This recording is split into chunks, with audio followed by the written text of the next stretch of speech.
Makanya tinggalan-tinggalan besar Islam di dunia itu terjaga keseluruhan ada di Nusantara.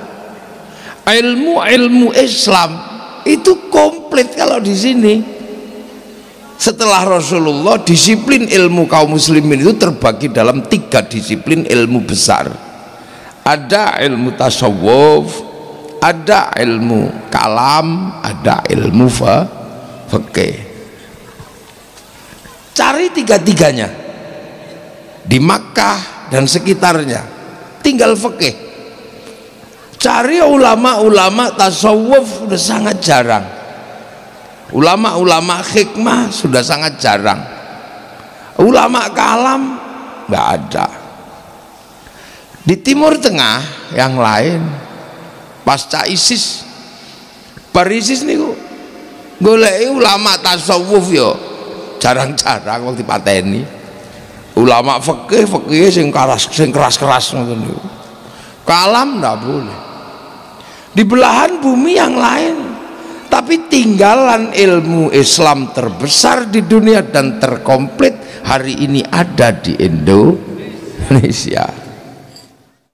Alhamdulillah, malam hari ini kita secara bersama-sama masih bisa merasakan nikmatnya jadi orang Islam di Indonesia dan nikmatnya memiliki bangsa Indonesia.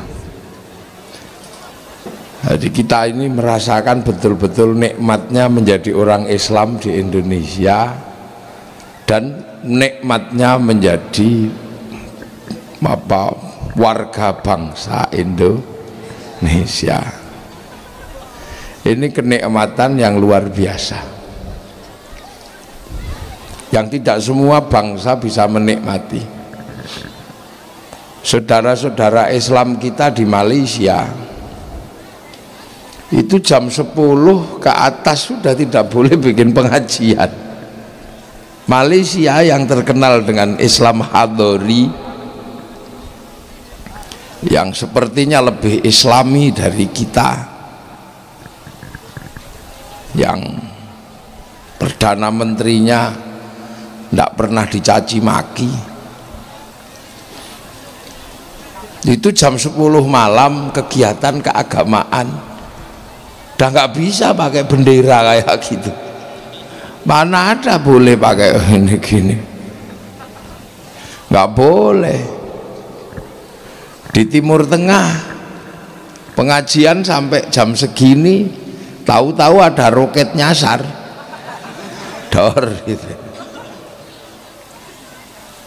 Iya, apalagi di negara-negara yang memang mayoritas bukan muslim.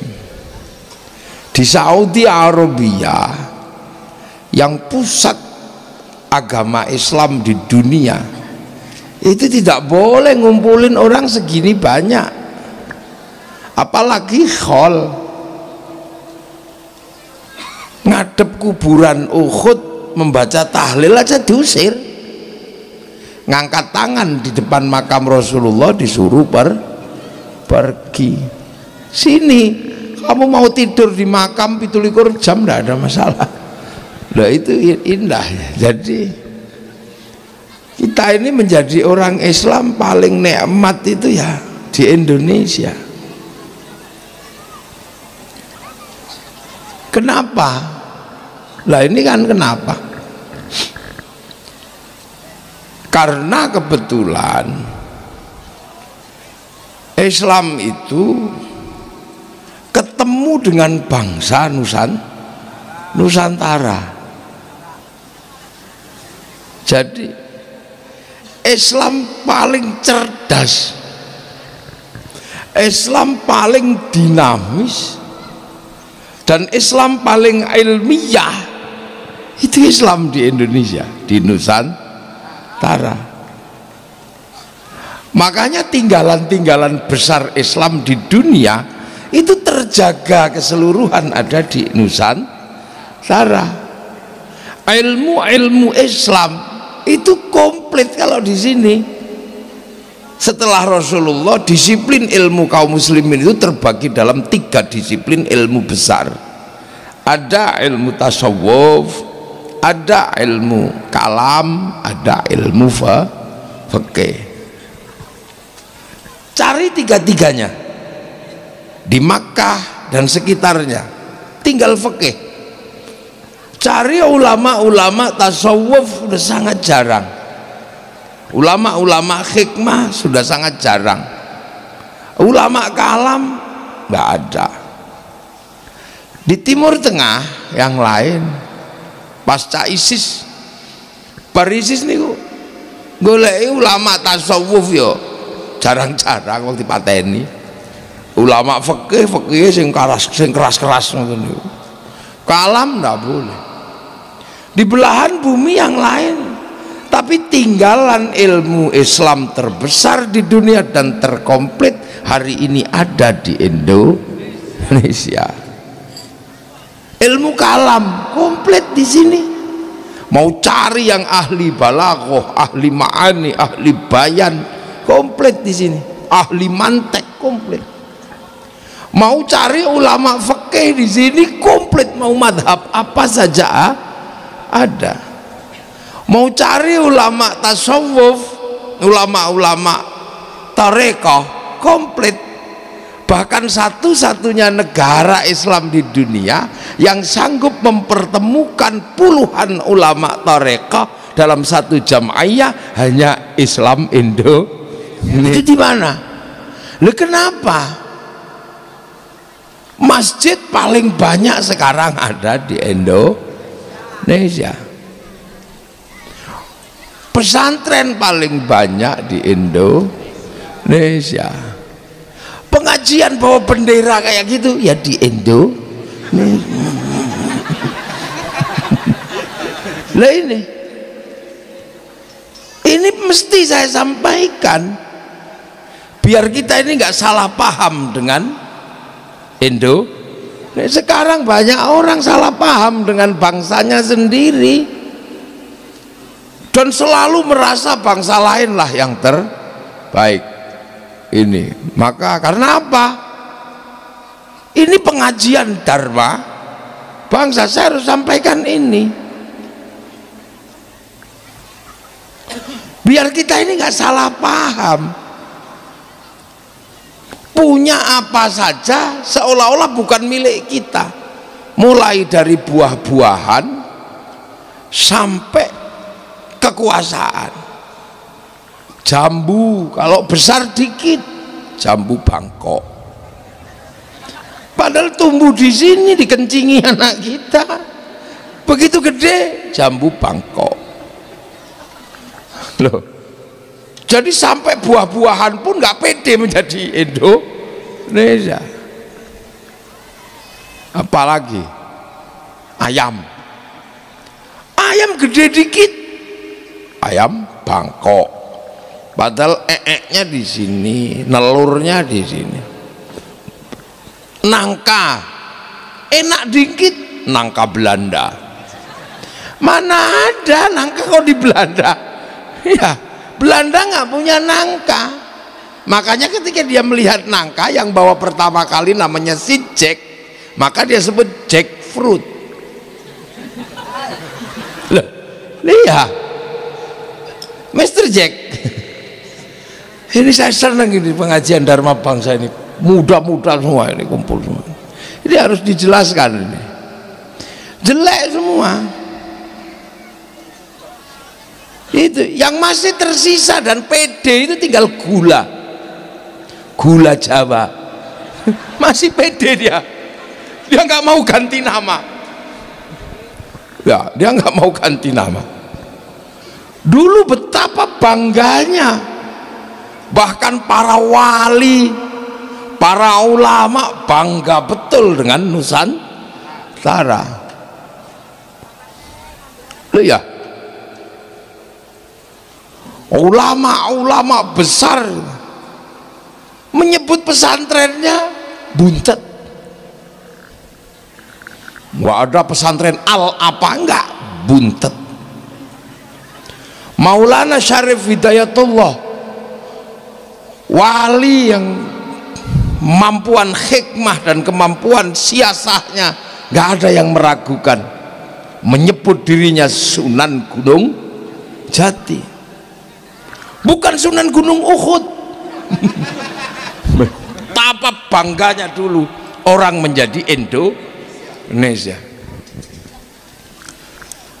Maulana Rahmatullah di Surabaya menyebut dirinya Sunan Ampel. Bahkan Mbah Hasyim Asy'ari pendiri Nahdlatul Ulama tidak pernah menamakan pondoknya kecuali dengan nama Tebu Ireng. Bangganya menjadi orang Indonesia.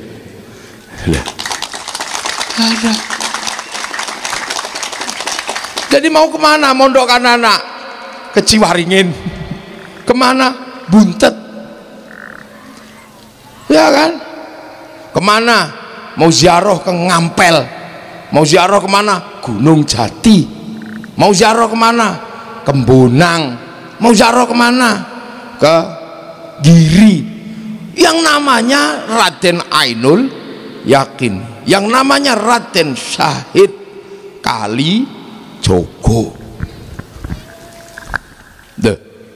Kita itu dulu menjadi bangsa yang sangat bangga dengan dirinya. Makanya karena bangga dengan bangsa dan dirinya, menjadi bangsa yang bangkit.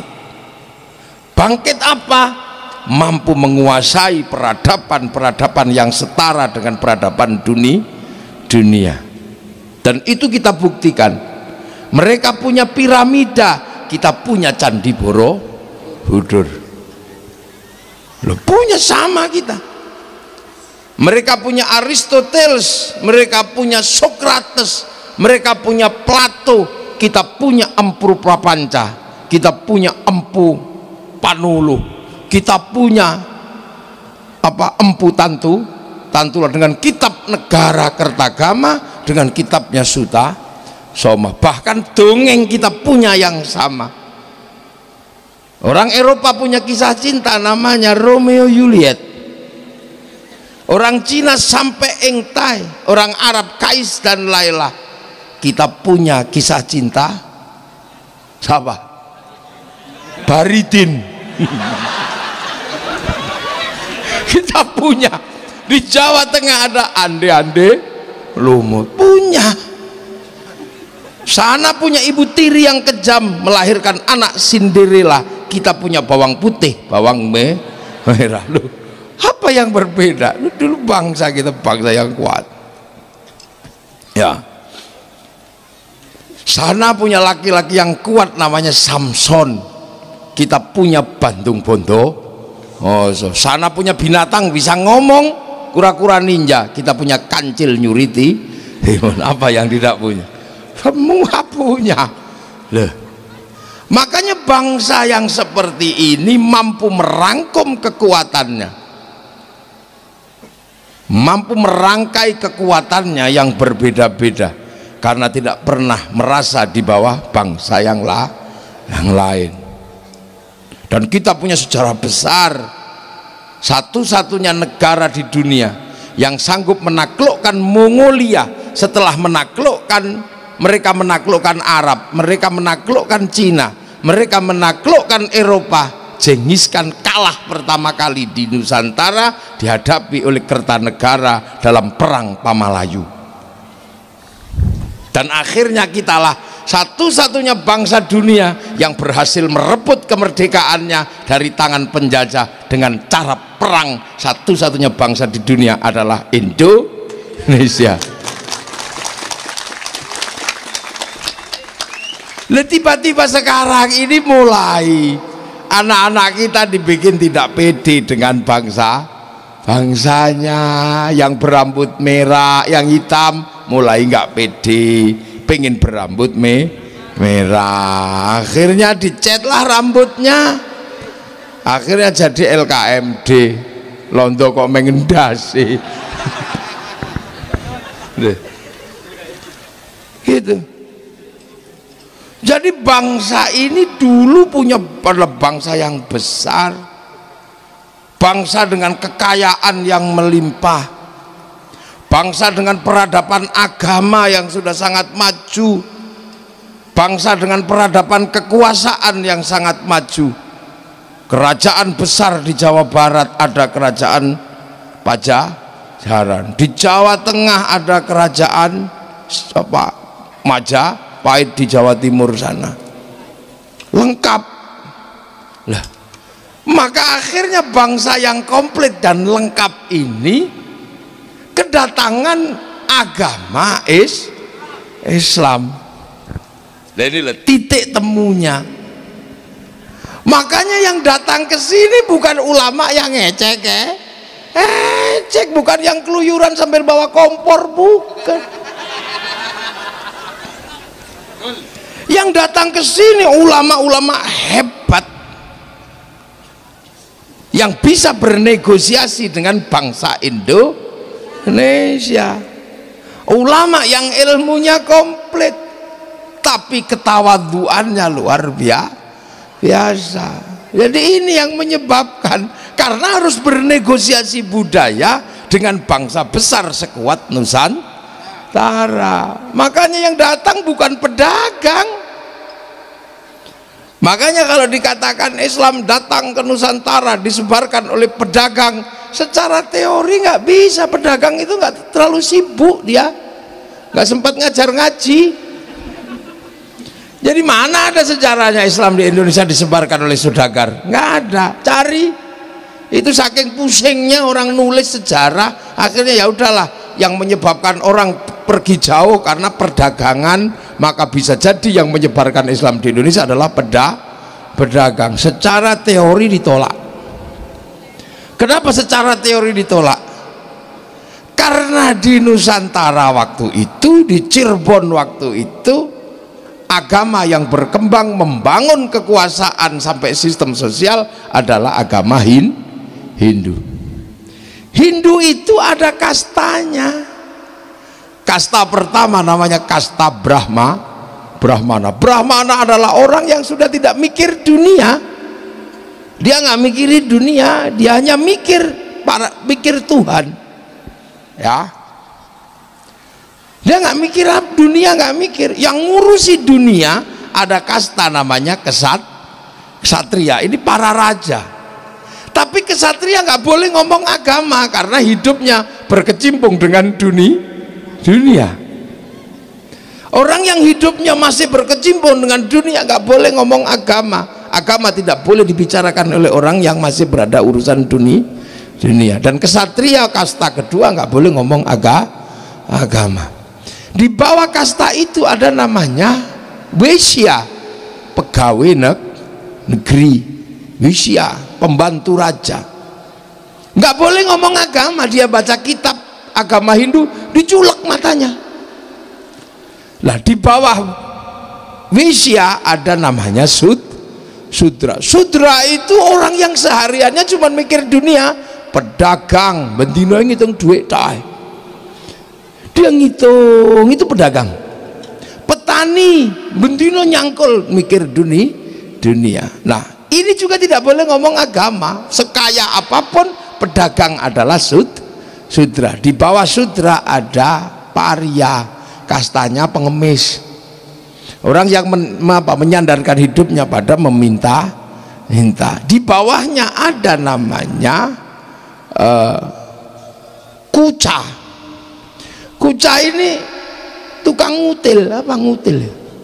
Jadi dia ngambilnya nggak banyak, dikit. Ini tukang ngentit, copet, ya tukang ngambil bansos.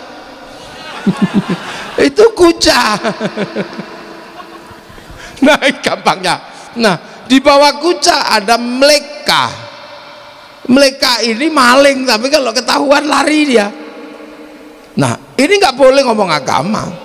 Di bawah itu ada namanya Candala itu maling, tapi kalau ketahuan berani, begal, termasuk begal motor, itu Candala. Apalagi ini mati aja nggak ada yang ngurus.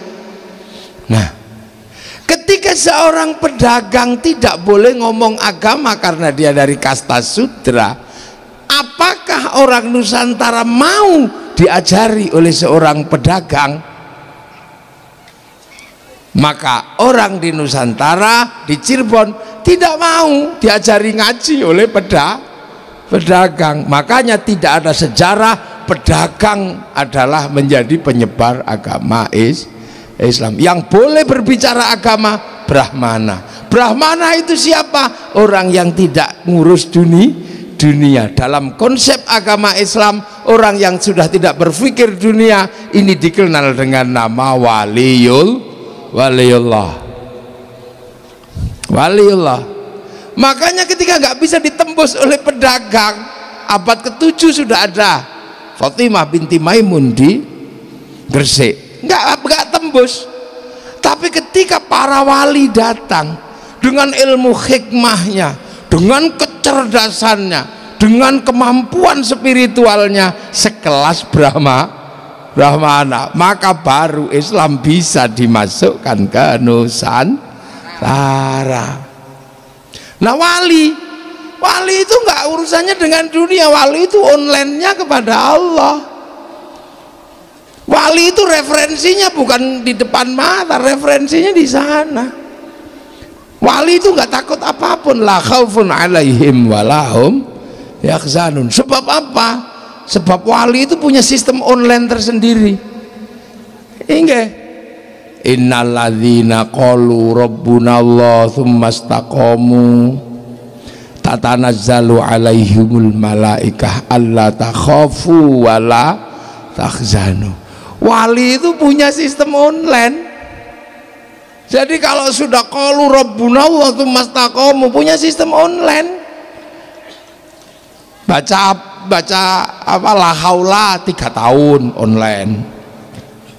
Bangun wifi sendiri, download sendiri.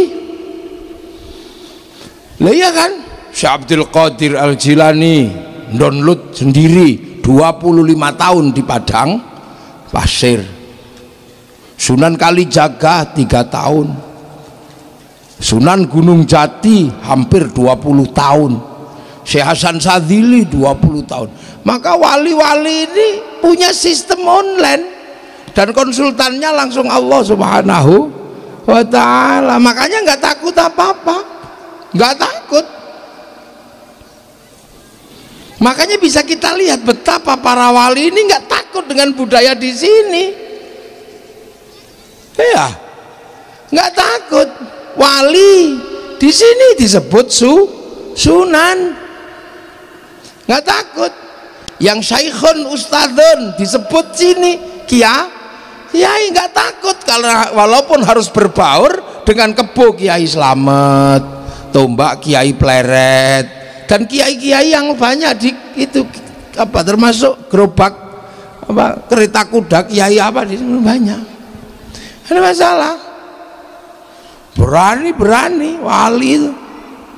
Dan nggak pernah punya ketakutan apapun.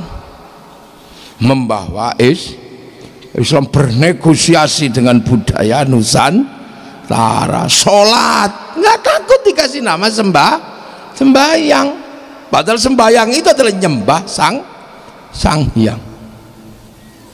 Nggak takut. Tilmidun muridun, nggak takut disebut santri, padahal yang belajar agama Hindu juga santri. Nggak takut. Kalau sekarang kan penakut semua, karena online-nya tidak kepada wali tapi kepada Google, sehingga takut tidak disebut Islam kalau batuknya tidak hitam. Takut ini loh. Maka sekarang banyak orang takut, nggak cingkrang dikit takut tidak Islam. Penakut semua. Dulu kalimat tauhid dijadikan landasan sehari-hari dalam kolbu untuk zikir wirid sehari-hari. Tidak kelihatan, tahu-tahu nangis, tahu-tahu meneteskan air mata, hatinya penuh dengan kalimat tauhid. Tapi sekarang nggak pede, kalimat tauhid harus diperlihatkan dengan dikibarkan di atas tiang bendera, karena nggak pede sudah sebenarnya. Nggak pede menyebut diri dengan Sunan Gunung Jati, nggak pede. bikin lembaga harus bernama sahabat Rasulullah. Ya pede gitu. Ibu-ibu masih pede walaupun bungkusnya itu kongwan isinya renggi, masih pede. Masih pede loh. Ini loh kehebatan kita. Jadi makanya dulu bangsa ini benar-benar bangsa yang pede gitu. Jadi nah ketika para pembawa Islam itu datang, kelakuannya baik, amaliannya baik, orang sini ya mari bersama-sama kita jaga, karena aku mencintaimu, aku mencintai Islam. Kenapa engkau datang ke sini wahai cucu-cucu Rasul membawakan Islam buat kami? Kami terusir dari negeri kami. Kenapa? Karena konflik politik berebut kekuasaan. Oh, kenapa? Antar sahabat berebut kekuasaan setelah khalifah. Akhirnya orang sini waspada nak, jangan kau contoh sistem kekuasaan seperti itu, karena kalau kamu nyontoh kekuasaan seperti itu, maka jangan salahkan kalau nanti terjadi banyak pembunuh, karena sistem seperti itu dulu membunuh cucu Rasulullah. Lah agar orang selalu ingat bahwa orang bisa sampai di sini karena kakek moyangnya terbunuh, maka peristiwa itu selalu diingat oleh orang Nusantara agar tidak mengulang kesalahan awal. Cara mengingatnya seperti apa? Peristiwa terbunuhnya cucu Rasul karena perebutan kekuasaan diperingati setiap tahun dalam bentuk nama bulan. Orang Nusantara menamakan bulannya dengan bulan Suro untuk mengenang agar tidak terjebak lagi pada politik khilafah. Maka orang bulan Suro, oh dulu itu terbunuh, maka itu bulan duka. Biar kami tidak mengulang sejarah itu, anak cucu selalu ingat, maka bulan Asyura sebagai bulan duka kami akan mengenang dengan membuat bulan duka tidak mengawinkan anak, tidak mantu, tidak pindah rumah, agar kami bisa mengenang itu, tidak terjebak pada hal-hal seperti itu. Maka kemudian kami mengenang dengan santunan anak yatim, karena bulan itu bulan terbunuh yatimnya cucu Rasulullah. Kubangan darah dan pecahan tulang yang merah dan putih selalu diperingati dengan bubur merah putih. Itu cara. Makanya kemudian para wali tidak menduplikasi sistem kekuasaan waktu itu untuk tidak mengulang sejarah kelam peristiwa politik yang menelan korban cucu-cucu Rasulullah. Makanya bagi orang-orang yang tidak mengenal Asyura, tidak mau mengenal, bahkan mengatakan itu bid'ah, itu musyrik, maka terjebak pengen kembali membangun sistem khilafah yang hari ini sudah mengeluarkan diri dari sistem kerajaan Islam, berubah menjadi negara merdeka. Loh, ini kan kita harus tahu kenapa santri selalu ingat, karena sejarahnya dipegang oleh santri. Kenapa NU menolak? Karena NU tahu sejarah kelam itu, dan ketika diulang pasti NU nggak mau, karena NU penerus para wali. Tapi yang tidak mau menerima wali lupa, makanya walinya ditolak, ajaran walinya ditolak, tapi daerah para wali diterima dan dikatakan sebagai jejak khilafah. Lu wong wali ini ditolak kok khilafahnya diterima, kerajaan Islamnya diterima sebagai jejak khilafah. Lu kayak gini, ini penting. Lu akhirnya kemudian Islam bernegosiasi sholat sembahyang yang belum bisa diajari ngaji, cukup diajari syahadat oleh seorang ulama dari Cirebon namanya Syekh Abdul Jalil. Kemudian ngajarkan syahadat di Jawa bagian tengah, bikin pesantren Lemah Abang. Lemah Abang ngajarkan syahadat tok, tidak ngajarkan sholat karena belum waktunya dia dari sholat. Maka Syekh Abdul Jalil terkenal dengan nama Syekh Lemah Abang. Lemah Abang bahasa halusnya adalah Siti Brit, bahasa kawinya Siti Jenar. Maka Syekh Abdul Jalil dikenal dengan nama Syekh Siti Jenar. Makanya sejarah Siti Jenar yang kita temukan di Jawa Tengah beda dengan sejarah Siti Jenar versi Cirebon, karena Cirebon mengerti itu. Dan akhirnya alumni Pondok Pesantren Lemah Abang dikenal dengan nama Abangan. Maka orang Abangan masih seneng syahadat, belum mau sembahyang. Nah ya diurut satu-satu karena bangsa ini terbentuk pelan-pelan, jadi sabar ya. Jadi para pendahulu itu jago betul membawa Islam dari jauh sana. Bagaimana dipahami oleh orang Nusantara yang sudah berperadaban maju, diajarannya gimana? Karena apa?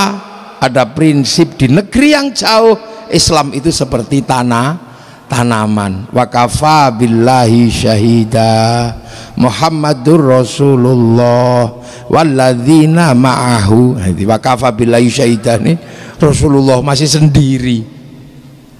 Muhammadur Rasulullah diangkat menjadi Rasul. Setelah itu walladzina ma'ahu, ada orang-orang yang bersama Rasul, namanya sahabat. Lah ini situasinya situasi bernegosiasi sesama orang Arab.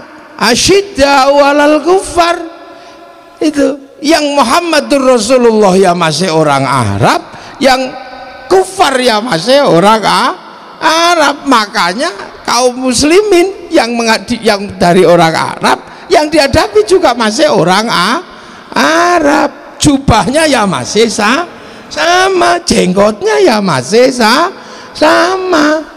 Abu Jahal ya jubahan, Sayyidina Abu Bakar ya jubahan, Rasulullah jubahan, Abu Lahab ya jubahan, sama.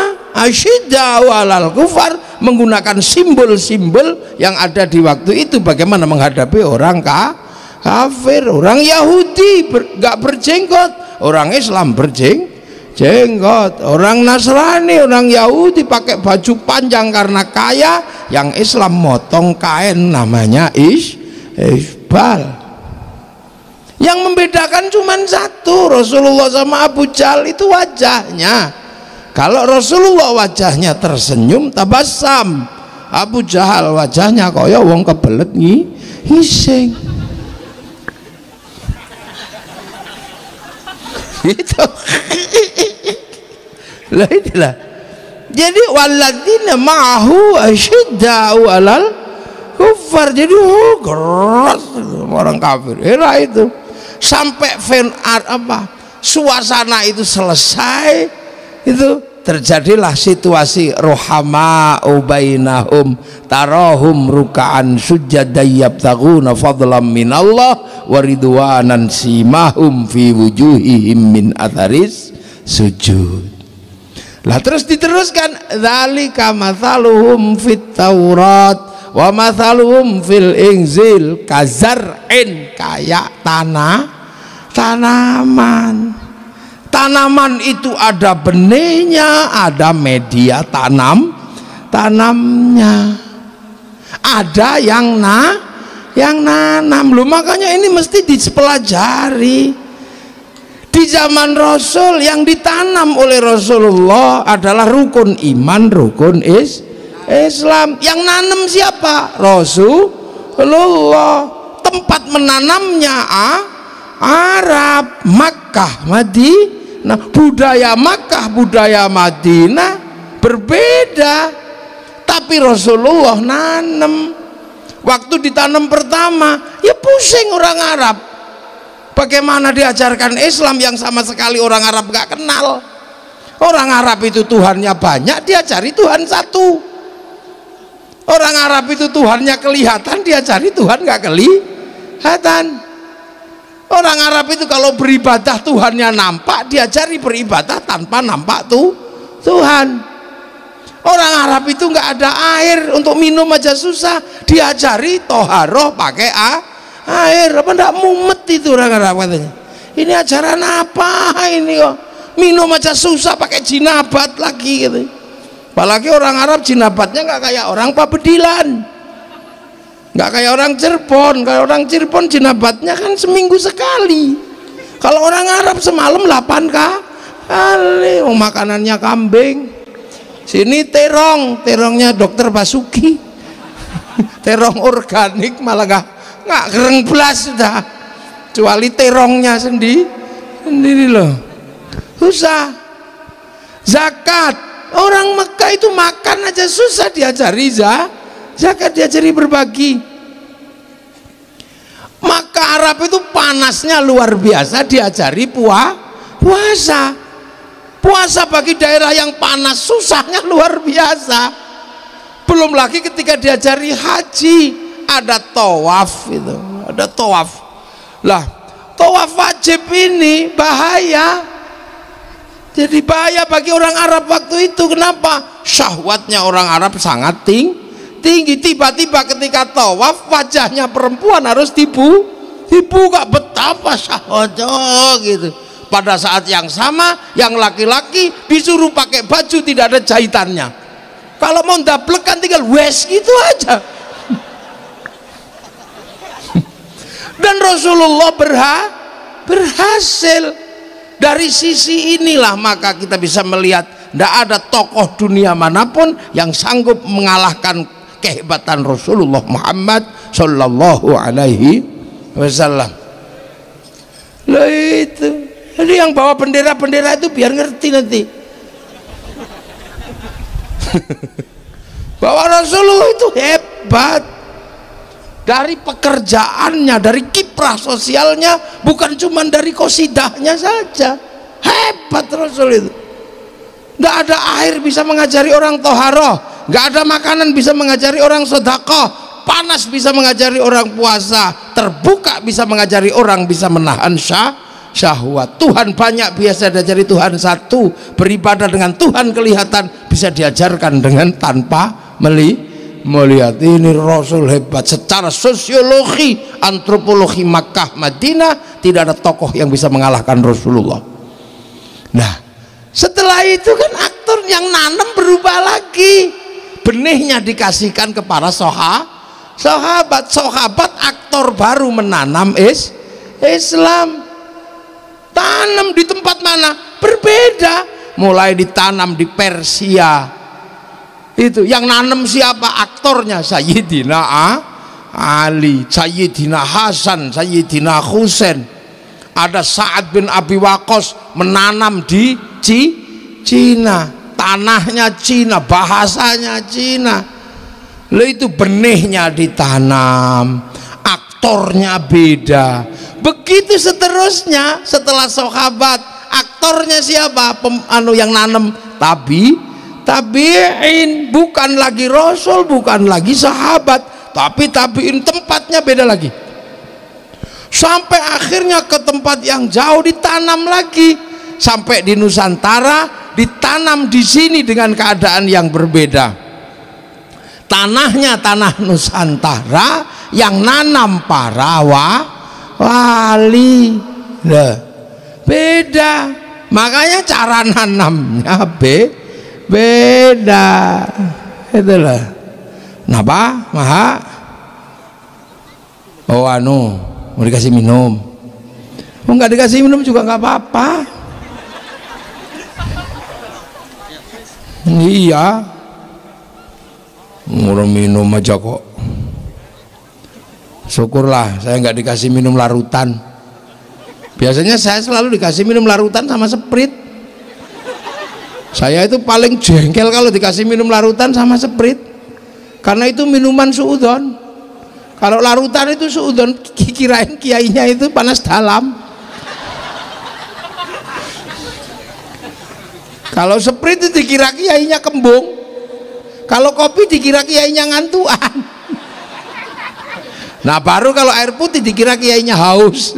Padahal enggak, saya enggak haus.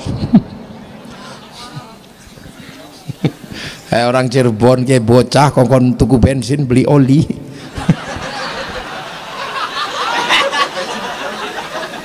Ya, nah. Lah itulah ya. Jadi aktornya beda, yang nanem beda, budayanya beda. Makanya seperti tanaman disebut kazar'in. Islam kaya tanaman. Maka jangan salah ketika nanam di Cirebon, ya gaya Cirebon. Sholat ditanam dengan sembahyang. Kalau langsung sholat gitu, ya dimarahi sama Pajajaran, sama Majapahit. Kamu di tanahku nanam apa kamu? Saya lagi nanam padi, kenapa kamu nanam jagung? Ditarik, cabut. Pasti ditabrak sama kekuasaan yang sudah ada, dan masyarakatnya pasti nggak terima. Itulah, makanya nanemnya pelan, aktornya beda. Contoh sekarang kayak khol gini. Kenapa sih? Yang nggak ada habisnya itu khol.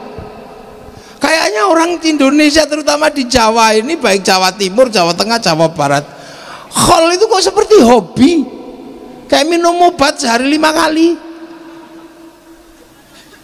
dan selalu banyak yang datang, banyak, luar biasa. Itu khol. Itu kenapa? Muludan ya bulan Maulid. Tapi kalau khol ini halayung saya itu khol. Kemarin dari Cipasung khol, kemarin di Purwodadi khol, sekarang di sini khol, besok pagi di Kediri khol. Ini khol terus. Kayaknya orang kita ini hobi sekali dengan khol. Meringati orang mati itu hobinya. Padahal yang musyrikan itu setiap hari udah 7 kali. Bid'ah, musyrik, bid'ah, musyrik, musyrik, haram, kafir, kafir. Tapi kayaknya kok nggak mempan. Ini jadi virusnya itu nggak mempan. Udah kebal, ini orang imun. Coba sampean lihat itu yang mengatakan khol musyrik, khol bid'ah, masuk neraka. Sudah setiap hari. Kau nggak percaya sampean? Dan saya juga nggak percaya. Kenapa? Dan sangat masif, ketemu terus. Karena sebelum Islam datang, memperingati orang mati sebagai bentuk apa? Sebagai bentuk ketakziman dan ketawaduan anak pada orang tua, itu sudah ada di Nusantara. Jadi sebelum khol datang tahunan, orang Jawa itu sudah ngerti khol tahunan, cuma namanya beda. Jadi dulu nenek moyang kita itu kalau menyebut kakek buyutnya, nenek moyangnya, itu disebut danghyang. Danghyang. Danghyang itu orang Jawa menyebut orang tua, yang tua gitu. Kalau bahasa Arab syaikhun, syuyukh. Kalau ubannya banyak syaiban. Nah orang Jawa itu, bahasa Jawanya itu danghyang. Makanya kalau sekarang tinggal ekornya. Orang-orang tua disebut eyang, eyang kakung, eyang putri, aki. Nah para danghyang ini ada yang nyebutnya beleset jadi danyang itu. Jadi itu bukan setan. Mereka ini ditanya apa aja, ditanya selalu. Belum ada Google yang mau nanam ini apa, selalu ditanya. Nah pertanyaan itu dijawab. Jawaban itu harus dipegang betul. Makanya jawaban yang dipegang betul namanya jawaban yang dipundi. Makanya para danghyang disebut pepunden. Rumahnya dinamakan punden. Nah itu anak cucunya lama-lama itu pergi jauh, pulang kemana-mana, pergi karena makanannya habis, merantau. Tapi setiap setahun sekali mereka rindu kampung halaman dan pulang. Maka lahirlah bahasa sekarang jadi mudik itu. Itu memang kebiasaan nenek moyang kita, kalau sudah pergi mudik setahun sekali untuk membawakan oleh-oleh pada nenek moyangnya. Nah nanti diberikan, nggak ada WhatsApp, nggak ada SMS, kadang nggak ngerti udah mati apa masih hidup, bawakan. Nah yang masih hidup ini kayak saya di tempat yang jauh dapat ini. Nah ada yang dibawakan tapi udah ninggal. Nah karena sudah ninggal maka terus kemudian oleh-olehnya ini ditaruh di tempat meninggal, di petilasannya taruh situ kayak kono. Nah ditaruh situ, terus dibilangin kakek buyutmu itu ndak ninggal, isi hidup tapi di tempat yang sana, maka bisa diajak ngomong dalam bahasa lokal, merui kaki danyang nini danyang. Nah terus akhirnya taruh situ lah. Kedatangan anak cucu, menengok orang tua, nyembayangi, itu namanya upacara srodo dulu. Makanya kedatangan anak cucu itu dikenal dengan istilah nyadran, srodo ya itu terus. Lah Islam datang mengajarkan hal yang sama. Walladzina ja'u min ba'dihim yaquluna rabbana ighfir lana wa li ikhwanina alladzina sabaquna bil iman. Yang datang belakang itu mendoakan yang sudah pergi lebih dulu, yang bawa iman lah. Dawuhnya Allah seperti ini diwujudkan oleh para ulama. Yang baru pergi kita masih bisa nyolati, yang masih baru meninggal kita bisa datang ke kuburannya. Tapi walladzina yang jauh, yang sudah meninggal lebih panjang, ini tidak ada bisa menjangkau kecuali ulama-ulama NU. Cara menjangkaunya bagi yang jauh ila ruhi ila hadrati.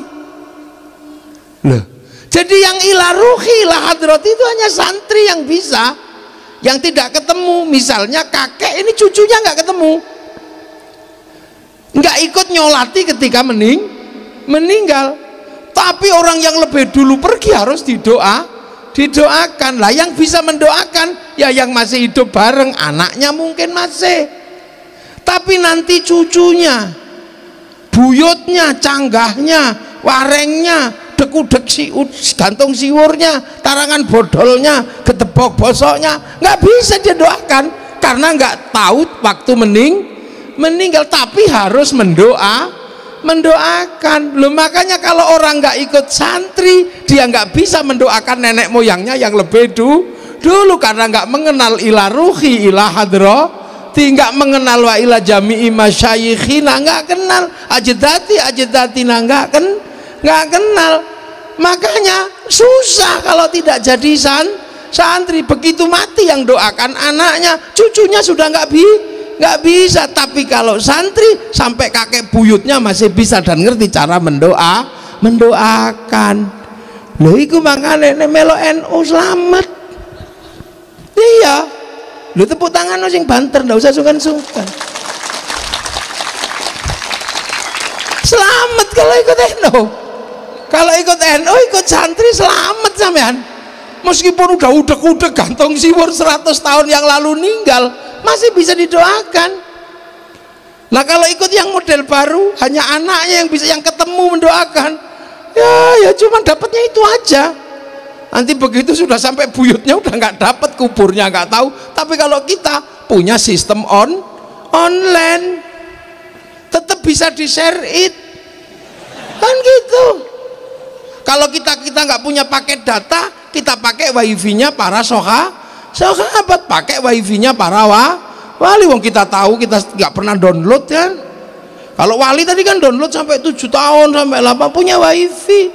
Kita download listriknya mati. Yalah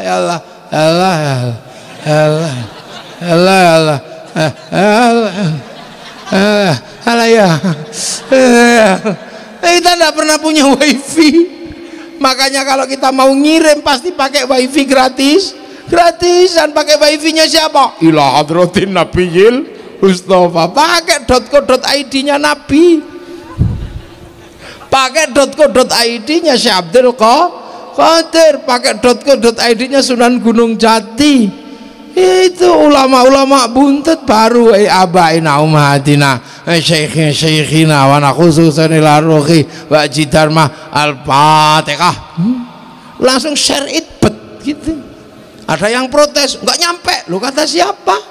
Mau pakai wifi kok nggak nyampe? Kita sih nggak punya wifi, tapi kita pakai wifi-nya orang. Pakai tethering. Lo kan sama, kita nggak lihat tinjunya Mike Tyson atau sepak bolanya Manchester United yang kemarin kalah 8 itu mana? Barcelona kalah 8. Mana pendukung Barcelona mana? Pak Haji Basuki kalah sama saya sampean. 8-2. 82. Angka sial 82. Yang menang mana kemarin? Enggak, mana pendukung Bayern Munchen? Loh, sama-sama yang didukung ya Eropa, yang dukung juga Eropa. Kenapa kita nggak menang? Ya kalah kita. Kenapa? Wong peraturannya sama, orangnya beda. Sana tingginya 190, kita cuma 160. Kendal bas ini apa? Ngendal bas, ngendas bal. Nyundul bal gini ya kena perut kita. Makanya nggak usah bayangkan menang sepak bola, nggak usah. Kalah. Tapi sepak bola harus selalu ada untuk jadi sarana tawuran, lumayan. Lihat kalah, kita bangsa Indonesia kok membayangkan sepak bola. Ya iya kan? Jangan bayangkan basket, kalah kita kalau bayangkan basket, orangnya cuma segini-segini. Lapangannya sama, peraturannya sama, orangnya beda. Iya, makanya Thailand nggak mau, dia khusus fokus pada sepak takraw. Akhirnya dia menang sepak takraw. Orangnya kecil-kecil bisanya main bola. Kita usulkan olahraga kita, main kelereng, bisa sebenarnya. Lah iya loh. Jadi kita ini punya bangsa loh. Akhirnya orang kok nggak percaya doa bisa dikirim. Kita nggak lihat ya, Munchen nggak lihat, tapi ada orang yang nyuting satu tuh gitu, pancarkan ke satelit, pakai wifi-nya satelit, dibagi ke seluruh dunia, siarannya dapat semua. Kenapa? Itu namanya siaran langsung. Makanya orang kalau nggak percaya doa bisa dibagi, orang ini pasti nggak punya TV.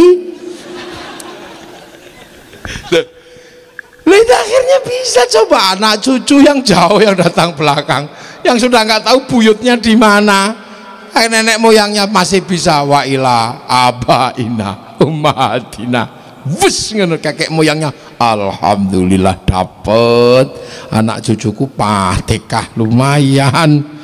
Pakai wifi-nya siapa sih kok dia punya? Dia itu dua plek. Oh, pakai wifi-nya Rasulullah. Wa jami auliya illah minal masyariqi ila magharibiha fi barriha wa bahriha. Wali yang di timur, di barat, di utara, selatan, lautan, daratan, nggak tahu kan siapa walinya. Akhirnya komandannya dipanggil, wana khusus sultanul aulia Abdul Qadir. Itu kalau nggak santri nggak ada mekanisme itu. Nah itulah namanya mekanisme uluhiyah. Bejo sampean jadi santri. Makanya Pak Haji Dharma ini beruntung, walaupun punya anak sudah jadi dokter masih NU. Biasanya kalau agak dokter dikit kan sudah gak deket NU sudah. Jadi tetangganya sudah.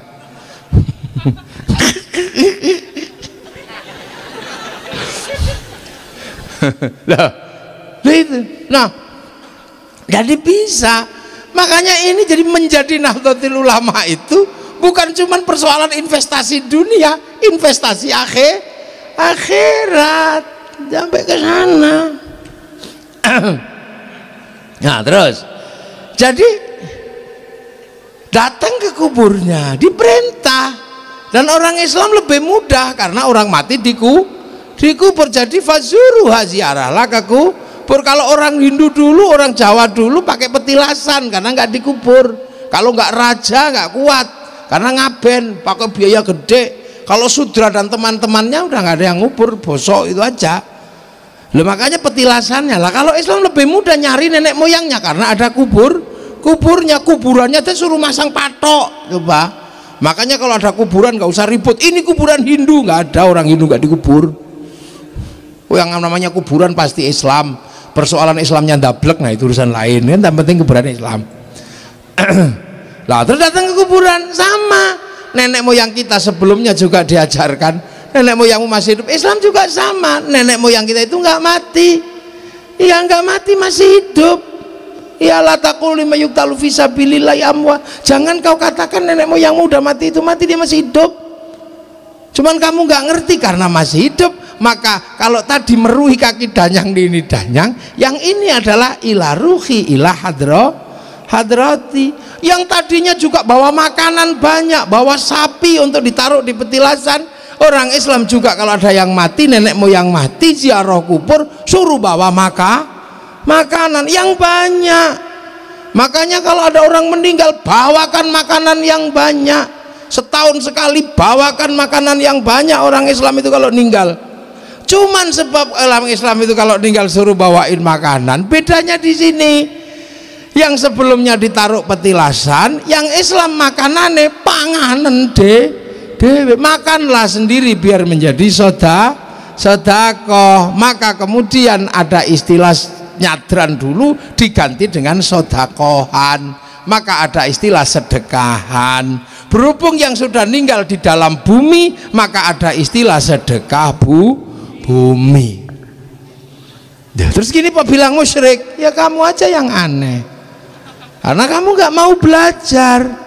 Kamu merasa bahwa Islam itu datang langsung lompat dari Arab. Tidak, lewat proses.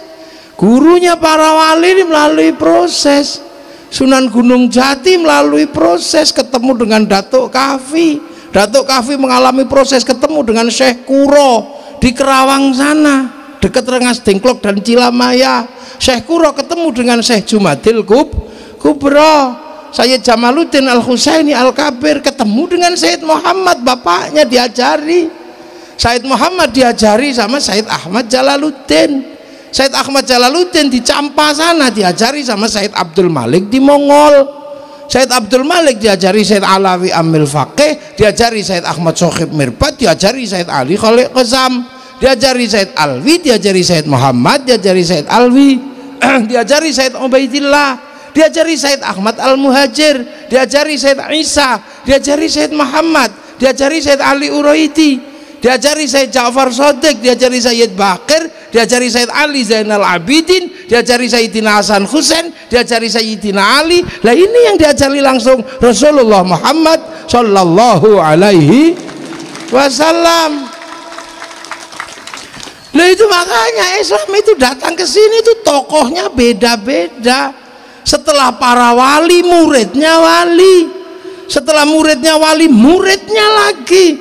Kemudian dipegang oleh para ulama sampai akhirnya hari ini ketemu zaman milenial, di mana ketemu zaman baru.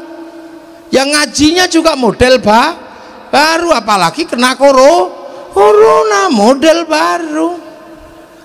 Lah iya, ini model baru. Haji Apung itu masih model lama. Iya, mainannya masih mainan kuno di Tegal Gubuk sana. Masih tanah dikeruk-keruk gini, disikut-cut, dikencingi, masih begitu dulu. Milenial nggak kenal itu. Lah ya, ini milenial sampai ketemu zaman Islam di zaman milenial dari perjalanan itu. Dulu pengen lihat Afrika saja kita masih nunggu flora dan fauna. Sudah ditunggu seharian, yang keluar kadang Pak Harmoko, kadang Pak Murdiono. Anak muda sekarang sudah sampai di zaman donyo sak godong ke. Ini mau nyari apa di sini? Tinggal ketik sampean, mau ngetik apa? Mau nyari apa? Ada di sini semua. Apalagi kalau handphone yang bagus begini, semua ada. Loh, tapi mau bagus mau tidak urusannya bukan di handphone, di pulsa, di kuota.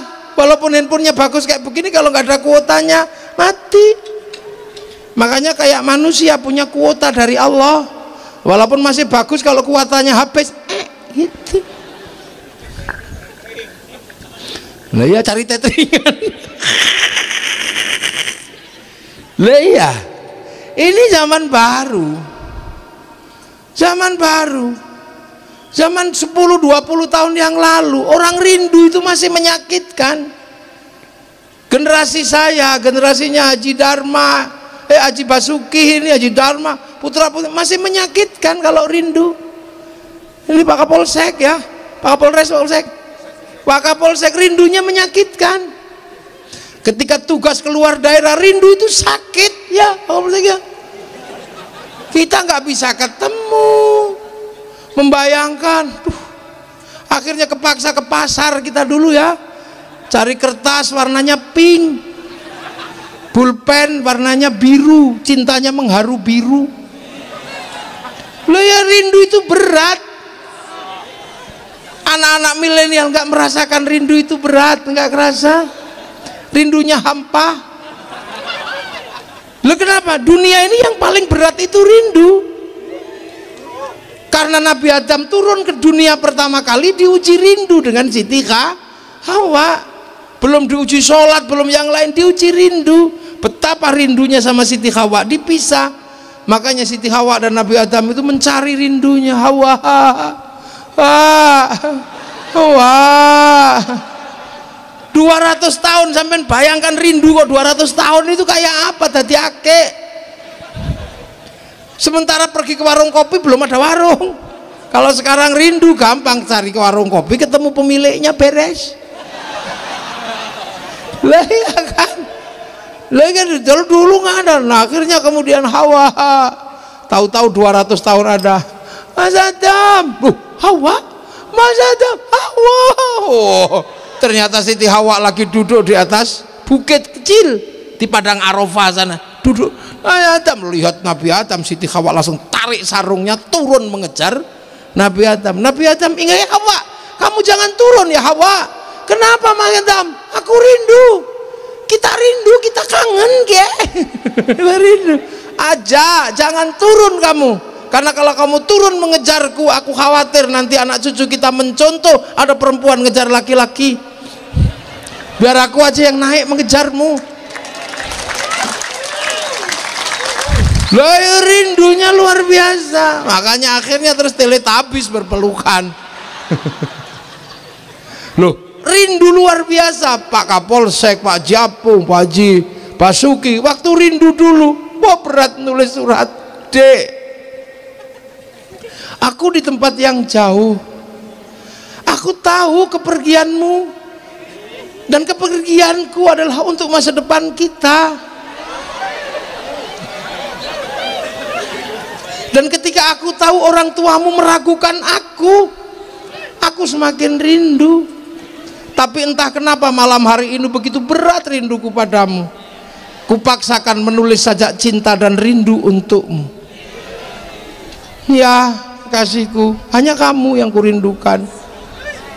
Dan aku menulis sajak rindu ini, aku juga tahu kamu merindukanku. Karena aku yakin malam hari ini kau dan aku sedang di bawah sinar rembulan yang sama. Lah dikirim. Makanya rindunya berat. Makanya kalau ada anak-anak dulu itu kalau ada masalah, kuat menahan rindu, menahan emosi. Karena pernah menahan masalah, rindu cukuplah. Lah anak milenial nggak kenal rindu yang menyakitkan. Rindunya suka bocor, baru kangen dikit langsung dikirim, terus tulisi mah.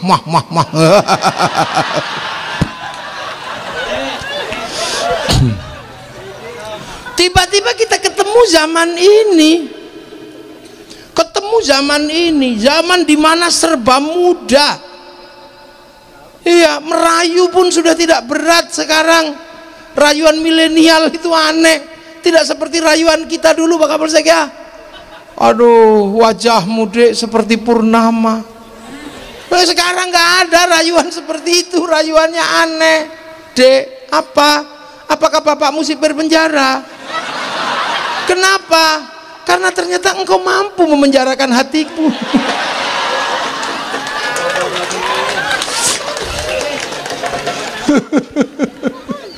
Loh, itu anak milenial beda. Loh, makanya anak milenial itu sekarang emosian. Udah nggak bisa ditahan. Kenapa? Kalau dulu saya kelahi, dipisah rumahnya nggak ribut. Kalau sekarang orang ribut, beda rumah, beda kabupaten, masih bisa kelahi tengah malam, kirim gambar masih bisa emosi. Loh itu milenial. Pak Pos nggak ada, apa nggak ada. Nah, di zaman ini kadang anak-anak milenial ini lupa, karena milenial dikendalikan oleh satu kotak besar yang mengatur seluruh dunia. Kotak itu dulu dibayangkan oleh orang Yahudi sebagai tabutnya Nabi Musa, yang di mana dunia ada di situ, mau nyari apa saja ada di situ. Itu tabut dalam konsep orang Yahudi. Dan sekarang orang Yahudi bisa membuat tabut yang semuanya ada, namanya hard disk. Semua ada di tabut itu, mereka punya sekarang.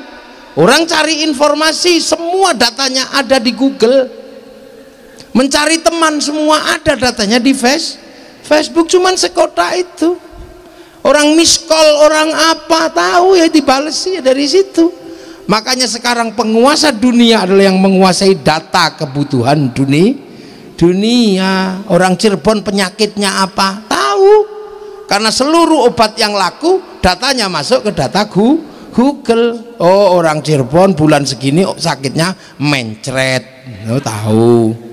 Oh, bulan gini gudiken. Oh, bulan begini apa cantengen. Oh, ternyata orang Cirebon nggak ada penyakit berat. Oh, iya. Kalau nggak berat penyakitnya cuman tahu-tahu mati. Tahu semua. Makanya sampean tahu semua. Lah inilah namanya milenial. Sampai di zaman, nah anak milenial ini kadang nggak ngerti bahwa suka duka para pendahulu membangun satu bangsa sampai kita bisa merasakan punya Islam yang nikmat, punya agama yang nyaman, punya bangsa yang indah. Kadang sampean nggak ngerti, penuh perjuangan. Islam tidak dibiarkan sendiri. Bagaimana Islam yang jauh ini akarnya tertanam di tanah Nusantara karena benih kazar'in ditanam di sini. Makanya kemudian Islam yang ditanam oleh para wali akarnya di mana? Sholawat itu perintah.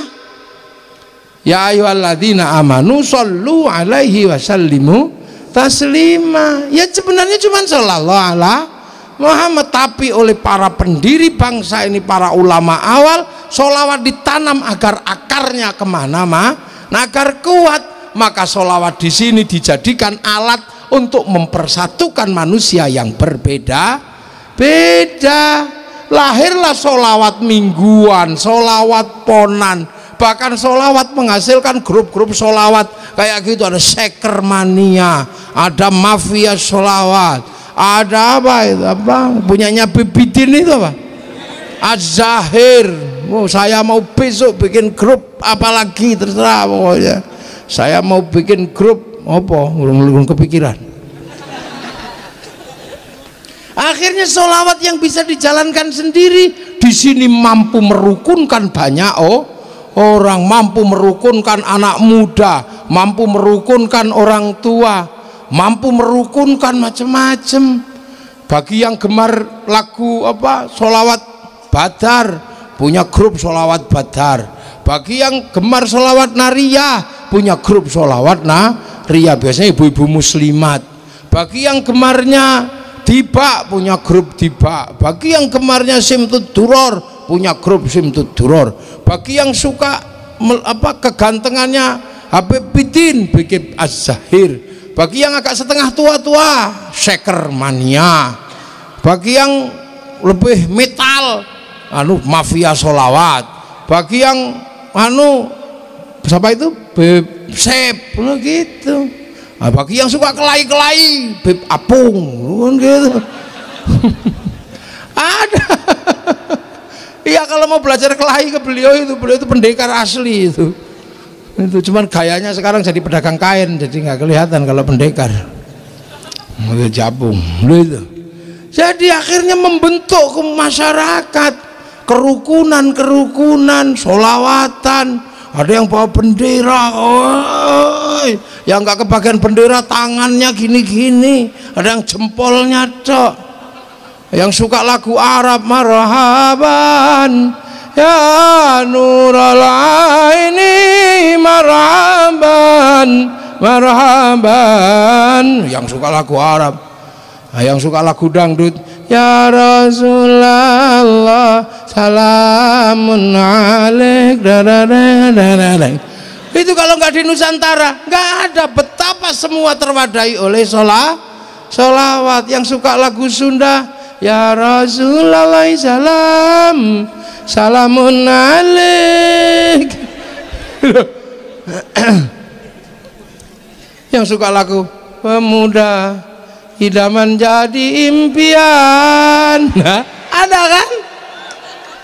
Pemuda pujaan jadi bayangan, duh teringat senyummu, duh terbayang wajahmu, pemuda pujaan jadi impian. Nah, ini ada. Nah, tapi bahasanya saya itu kalau denger itu pengen ketawa ketika yen beli ketemu seminggu hatiku rindu, perasaanku mutur kan gitu, gumutur gitu. Gemeter kan. Yen beli ketemu seminggu hatiku rindu. Ada yang suka begitu, ada yang suka apa nambang dawa. Apa itu yang saya itu pernah dari Jakarta naik bis sampai ke Cirebon. Itu lagunya nambang dawa. Yen beli seneng wis. Apa lali lah, lupa. Gimana nambang dawa lagunya? Gimana?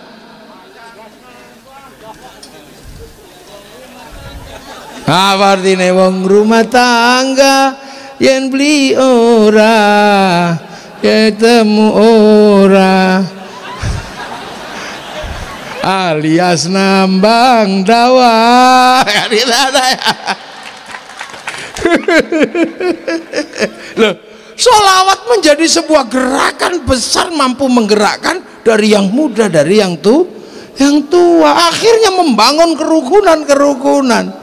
Doa itu sebenarnya juga mau doa sendiri juga bisa. Ud'uni astajib lakum. Tapi di Nusantara doa mampu menjadi akar membersatukan umat. Istighosah, ribuan orang datang di masjid, doanya bersama. Yang pinter doa, yang lain amin.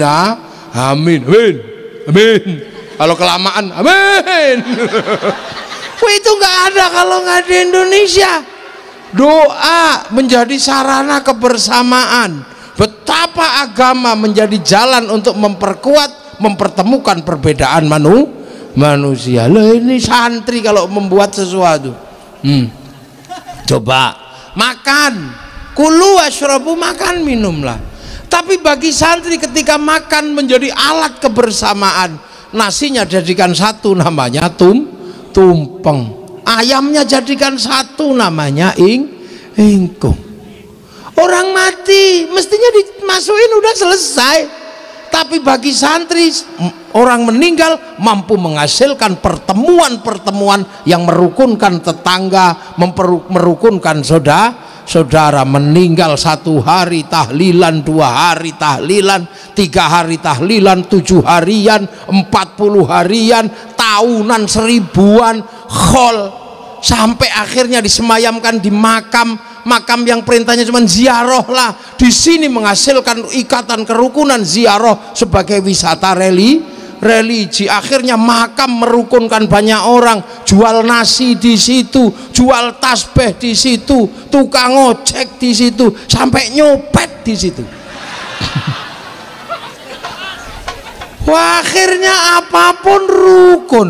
Coba betapa indahnya kalau itu terus dilakukan, akan ada simbol kerukunan. Orang khutbah itu orang tahu kayak saya begini nih, orang kalau sudah pegang mic menangan, walaupun kelahi beneran saya itu kalah sama Kaji Apung, tapi karena saya pegang mic menangan, dia juga nggak berani naik ke sini, walaupun tak gojloki, karena orang pegang mic itu menangan.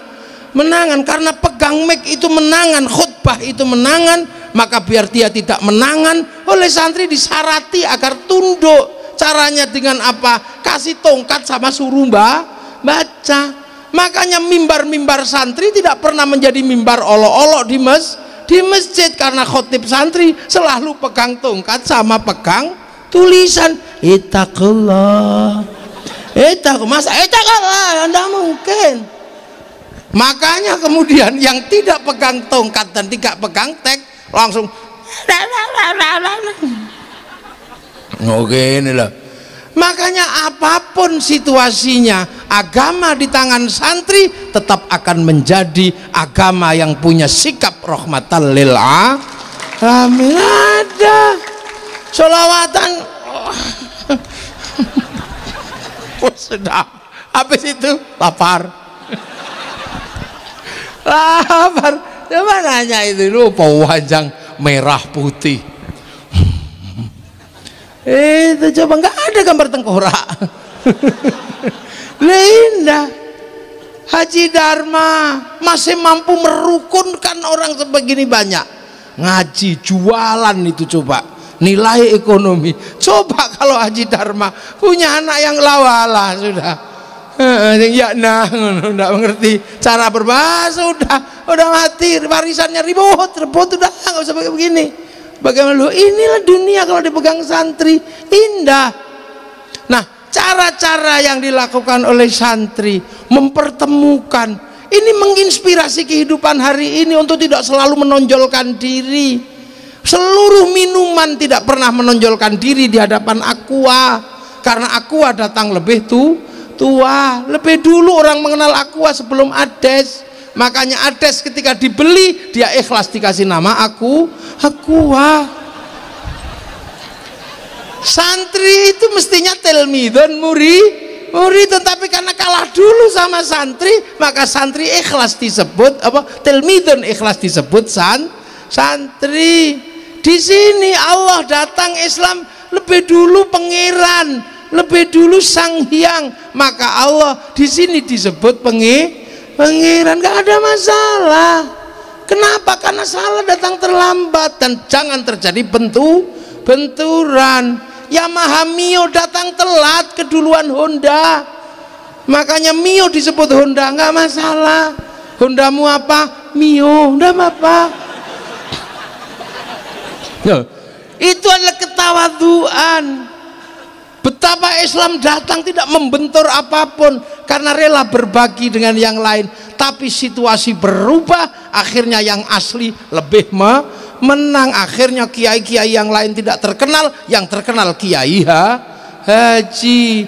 Santri apa telmidon semua apa santri-santri yang lain nggak terkenal, yang terkenal santri pesantren. Lo itu yang terkenal, tetap yang Islam. Nggak usah khawatir. Sembayang dulu macam-macam, sekarang yang terkenal sembayang adalah sholat. Itu hebatnya, nggak usah ribut. Mau pembalut yang lain macam warnanya, mau harganya mahal kayak apapun, harus ikhlas disebut softtek. Harus terima karena yang datang. Iya bener, itulah. Nggak usah komplain. Nah itulah Indonesia, akhirnya indah, nggak usah ribut. Itu yang datang adalah sistemnya para wali, yang datang belakang harus terima. NKRI lebih dulu yang dibangun oleh para wali, maka NKRI menerima kawasannya disebut wilayah karena al-wali meninggalkan wilayah. Dulu raja, dulu hamba, dulu kawulo, dulu gusti nggak bisa menjalankan standar itu bersama, maka oleh para wali kebersamaan itu disandarkan pada kalimat Rasulullah, kullukum ra'in wa kullukum mas'ulun an ra'iyati. Maka leburan raja dan hamba disebut ra'iyah, sebagai orang yang saling bertanggung jawab, yang ke bahasa Indonesia diserap menjadi rakyat. Kalimat rakyat adalah berasal dari ra'iyah, dan itu adalah kalimat Rasulullah. Dan satu-satunya bangsa muslim dunia yang sanggup mengambil kalimat ra'iyah untuk menyebut warga bangsanya hanya ulama Indonesia. Ini nggak ada Indonesia. Makanya kita ini punya bangsa yang tenang, agama yang nikmat karena diemban oleh para wali dan santri. Dan inilah yang bisa menjawab kenapa Arab satu bangsa pecah menjadi puluhan negara. Kenapa Eropa yang satu bangsa bisa pecah menjadi puluhan negara, tapi kenapa sebaliknya kita yang puluhan bangsa mampu bersatu dalam satu negara kesatuan Republik Indonesia? Karena jasanya para aulia yang bangun wilayah. Itulah sekarang dibagi sesuai firman Allah. Wattini wazzaitun wa turi sinin wa hadzal baladil amin laqad khalaqnal insana fi ahsani taqwim thumma radadnahu asfala safilin illa alladzina amanu wa amilus solihat falahum ajrun ghairu mamnun. Ini kan jelas. Jadi dulu sebenarnya manusia itu sudah baik. Laqad khalaqnal insana fi ahsani, wis baik manusia itu. Tidak punya tanduk, artinya sudah tidak cakar, tidak tanduk-tandukan. Tidak punya kuku yang keras, artinya tidak cakaran. Makanya manusia itu tanpa mengenal Tuhan pun baik. Maka ada novel Hayyu Ibnu Yaqdhan, si hidup anak si sadar, karyanya Ibnu Tufail yang disadur oleh orang Eropa menjadi Tarzan. Itu dari Hayyu Ibnu Yaqdhan. Manusia itu sudah baik sebenarnya, tapi kebaikan manusia tidak akan sempurna tanpa mengenal agama. Maka liutammima makarimal akhlak, sempurnanya karena amanu wa amilus sholihat, maka ada agama. Nah, manusia yang baik diurusi sama kiai-kiai, sama ulama pewaris Nabi untuk mengajarkan keimanan dan akhlak. Tapi manusia yang baik, agama yang baik, yang jamin apa? Dua-duanya tidak akan terjadi tanpa adanya baladil amin, tanpa adanya negara dan bangsa yang aman. Makanya kemudian manusia yang baik menjadi sempurna karena ada iman dijaga para ulama. Bangsa dan negara mampu membangun konsep baladil amin karena dijaga oleh aparatur negara lah, Pak Polisi, TNI, Polri. Ini jihadnya berada dalam baladil amin, membentuk bangsa dan negara yang aman. Makanya yang ngaji duduk, aparatur pemerintah berdiri, Banser membantu ikut berdiri. Maka penjenengan semua jihadnya adalah dalam baladil amin, membangun keamanan bangsa dan negara. Jadi jangan dikira, makanya kalau kiai lebaran sembahyang sama keluarganya, apakah polisi tidak menjerit dan tidak menangis ketika harus berdiri di pojok lapangan sambil begini, menjerit dan pingin? Tapi karena polisi punya jihad membentuk baladil amin, membangun keamanan bangsa dan negara, yang sholat tidak tenang takut sepedanya hilang, dijaga oleh polisi. Pahalanya ya menjaga orang sholat. Pak Camat ya berada di ruang kecamatan. Kalau camatnya sholat duha terus-terusan ya suratnya nggak jadi-jadi, ada wilayahnya. Makanya itu loh. Nah, tanpa keamanan bangsa dan negara, tanpa baladil amin, manusia yang baik tidak terjaga, agama yang baik tidak terjaga. Suriah manusianya baik, agamanya baik, tapi dua-duanya hilang karena tanpa keamanan bangsa dan negara. Nusantara apa? Agamanya baik, manusianya baik, bangsa dan negaranya terjaga karena konsep kerukunan yang dibangun oleh para wali, yang dibangun oleh para ulama, disambungkan dengan semboyan besar bersama bangsa ini dengan Bhinneka Tunggal Ika. Payungnya adalah Pancasila, payung Rasulullah untuk masyarakat Madinah, piagam Madinah, payung kaum muslimin Indonesia adalah Pancasila. Amma ba'du. Loh, ini baru muqaddimah saya. Loh, ini belum mulai ngaji. Ini baru amma batu, tadi tenang aja. Aman, aman. Jam berapa emang ini? Lah inilah. Jadi makanya kita ini ya Allah, indah. Ro'iyah dibangun. Kemudian pertemuan antar ro'iyah disebut musyarakah, melahirkan konsep masyarakat. Kalau membicarakan nasibnya wasyawirhum fil amri, lahir konsep musyawarah. Lu kurang Islam apa? Kerakyatan yang dipimpin oleh hikmah, bahasa Al-Quran, ud'u ila sabili rabbika bil hikmah. Jadi Pancasila itu bahasa-bahasa Al-Quran, bahasa-bahasa Islam. Makanya kalau kemudian ada orang merasa ragu dengan Pancasila, ini kenapa? Karena dia tidak mengerti sejarah.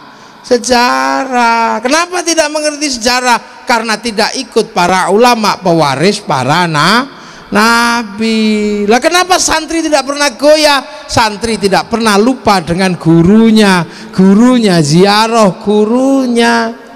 Akhirnya cinta tanah air terbangun. Orang Cirebon ziarah Demak, ziarah Surabaya. Akhirnya cinta Demak, cinta Surabaya. Suruh ngebom Surabaya, yang nggak berani mau ada makamnya Sunan Ampel. Maka orang yang suka ziarah, yang mampu merawat bangsa dengan konsep cinta tanah air, hubbul watan minal iman, maka jangan sangsikan Pak Kapolsek, jangan sangsikan, tidak akan pernah tumbuh teroris dari santri Indonesia.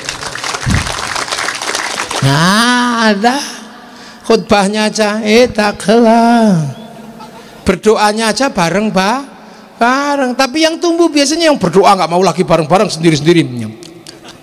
Tangannya nggak lagi 10, cuma 1. Wah, ya pasti dari situ. Makanya kebersamaannya harus dihilangkan. Makanya waspada dengan yang namanya gerakan bid'ah. Bid'ah ini bahaya. Kenapa? Memecah sesuatu yang sudah dipersatukan oleh para ulama. Sesuatu dikembalikan kepada asalnya. Di sini ini sudah zamannya bikin dodol. Semua orang tahu dodol itu dari gandum, ada gulanya, ada airnya, digodok. Nah yang baru datang ini belum ngerti kalau itu dari beras, dia bawa beras, dodol sudah matang disiram beras lah, akhirnya nggak bisa dimakan. Semua orang juga tahu ini berasal dari sumur, kopi ini airnya dari sumur. Tapi kan nggak mungkin saya datang disuguhi sumur. Makanya saya cuma lihat, oh ini pasti airnya dari sumur, disuguh pakai kopi. Ya sudah, saya yakin, nggak usah nanya ini dari sumur enggak, Quran hadis apa enggak, udah pasti dari sumur. Makanya tapi orang kalau nggak setengah pekok ya cari kopi di dalam sumur, sudah ketemu Kang. Ya pastilah dari Quran. Mana nggak ada dari Quran, semua dari Quran. Tiba-tiba di Qurannya mana, dalilnya mana, lu ini pipi itu. Ini sudah dijalankan kok kamu masih tanya hutannya di mana? Ini sudah jadi rumah. Allah itu dulu cuma numbuhkan pohon, tapi manusia kalau mau bikin rumah beda dengan munyuk. Kalau munyuk langsung naik di pohonnya. Tapi kalau manusia bikin bid'ah, bikin gergaji, bikin tukang, sampai bikin rumah. Makanya kalau kamu tidak mau bid'ah dalam urusan kayu, jadi monyet aja. Loh iya, nasi goreng, nasi jamblang itu pasti dari beras pasti dari padi. Saya nggak perlu nanya padinya di mana, apa yang udah saya percaya, wong itu nasi. Iya, dan manusia butuh bid'ah dalam urusan beras. Kalau Allah cuma numbuhkan padi, bid'ahnya manusia mau bikin beras, karena bikin nasi jamblang, bikin kupat, bikin macam-macam, butuh bid'ah penggilingan padi, butuh bid'ah bikin mangkok, butuh bid'ah bikin soblok, butuh bid'ah bikin kompor. Kalau kamu nggak mau bid'ah dalam urusan nasi, jadilah burung pipit, langsung total dilek, itu aja udah cukup. Lah makanya Islam ini turun terus, berbeda aktor, berbeda ini. Maka Rasulullah ini menjadi sumber. Nah pengikut berikutnya menggunakan cara bacanya dengan cara baca qiyas, cara baca ijma, cara baca asasut tasyri', maqasidus syar'iyyah, usul fikih. Ini adalah jembatan agar kita sampai cara membaca apa yang dilakukan oleh Rasulullah sekali saja menggadaikan jubahnya pada orang Yahudi, tapi itu bisa menginspirasi dan menjadi sumber bahwa berdagang itu boleh dengan orang lain. Rasulullah qodok sekali sholat subuh sekali aja, tapi umatnya bisa membuat contoh, bisa qodok berkali-kali, kan itu sunnah. Itu makanya ada ijma, ada qiyas, ada apa, ada usul fikih. Itu Rasulullah itu juga pernah sholat itu kayak kita kayak anak kecil itu lah, sholat sarungnya ditaruh di leher itu pernah Rasulullah. Makanya ada sahabat itu pernah mau sholat jubahnya dicentelke malahan pecinya, terus kemudian sarungnya diikat di sini. Kenapa? Dulu Rasul pernah begini katanya, aku mau nyontoh. Rasul menjalankan cuma sekali, tapi kita bisa berkali-kali kalau kita nanam bawang di sawah. Nah, itu juga susah. Loh, makanya kita butuh ijma, butuh qiyas. Akhirnya itulah namanya syariat yang berjalan terus mengikuti zaman-zaman yang berubah sampai nanti akhir zaman. Lah itu syariat. Lah kenapa sekarang umat Islam banyak sekali ribut? Karena ada orang tidak mau menerima ijma, menerima qiyas, nggak mau. Nah makanya di dalam syariat akhirnya mereka nggak punya sambungan, akhirnya mereka kembali kepada Quran sunnah. Sampai bayangkan syariat itu jalan tol begini, sudah berjalan ke arah sana, tahu-tahu ada yang balik, ya tabrakan. Makanya ada yang kembali pada zaman Rasul, ya tabrakan Kang, tabrakan. Kenapa? Karena mereka nggak punya bekal. Orang kalau kembali kan bekalnya dikit biasanya, kemungkinannya gagal di masa depan atau bekalnya kurang. Makanya yang suka kembali itu kan bekalnya kurang. Ngajinya cuman bab jenggot tok, ngajinya bapak-bapak tok, ya kurang bekalnya. Nah kalau bekal kurang ya sudah, nggak usah mundur lagi, naiklah truk ikut numpang orang. Itu makanya santri kalau bekalnya kurang nggak usah kembali, cukup taklid, ikut aja gitu, naik belum mesti sampai sana. Mereka nggak boleh taklid, makanya mereka mundur kembali, akhirnya tabrakan. Makanya enakan jadi santri, boleh taklid, kurang sangu di tengah jalan boleh gandol truk, lo kan enak. Loh, tepuk tangan si banter, nggak usah malu, biasa aja. Kalau yang sana karena nggak boleh taklid harus pinter semua, makanya kalau kurang bekal mundur lah lagi. Kalau kita kurang bekal taklid, numpak aja truknya siapa, nyampe tinggal lihat platnya aja. Oh kalau plat K sampai Pati ini kayaknya, plat AB sampai Jogja. Nah kalau gandol ikutlah yang penumpangnya banyak, jangan gandol yang penumpangnya sedikit, larinya cepet tapi gitu, penumpangnya 2, 3 gitu. Sampai diturunkan, kalau nggak punya jenggot turun, nggak cingkrang turun, itulah makanya enak yang naik truk besar, cuman jalannya agak pelan. Makanya NU dan santri truk besar maka jalannya pelan. Kalau jalan ya mau mabuk semua. Nah yang jalannya banter itu biasanya baru sedikit penumpangnya, kayak loro, banter, mobil sport tapi nabrakan karena kekencengan. Prok lu tabrakan, nabrak sapi, nabrak apa gitu. Nah, ini santri itu sederhana aja, nggak usah ribet ya. Pokoknya kalau bekalnya kurang, naik truk gandol aja.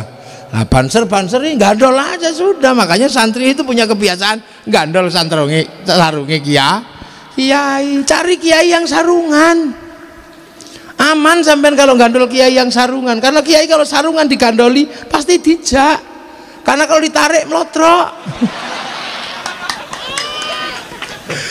Kalau yang pakai celana, itu ya ditendang sampean. Makanya Pak Polisi gandol sama kiai sarungan, kalau ditarik, ya daripada gini ya melotrok. Nah ini guyonannya santri, lu para ulama hebat. Semua ditanam dengan cara sini. Ini dulu jubah. Ini jubah Rasul itu dulu ya jubah begini. Tapi di sana kan kurma, tanahnya kering, bisa dipakai kemana-mana. Jubah sampai di sini nanam padi, ya nggak bisa, kebulet itu, apalagi kalau nanamnya mundur, ini nanam di atas sarung. Maka akhirnya biar identitas jubahnya nggak hilang, dipotong sama para ulama dulu. Lah potongannya ini dijadikan ikat, karena dulunya baju syar'i maka potongannya bernama syar'un. Nah orang Jawa dulu nggak punya huruf ain, punyanya monggo potongo, maka syar'un menjadi sarung, saruan menjadi sarungan ini. Makanya kalau orang sarungan takbirnya biasa aja, karena kalau sudah dilinting antaranya wudel, antaranya pusar sama dada, itu bisa ada cantolannya bunder. Makanya santri kalau takbir Allahu Akbar biasa aja pasti langsung nyantol. Maka nggak ada Allah, nggak begitu wong, mesti nyantol aja.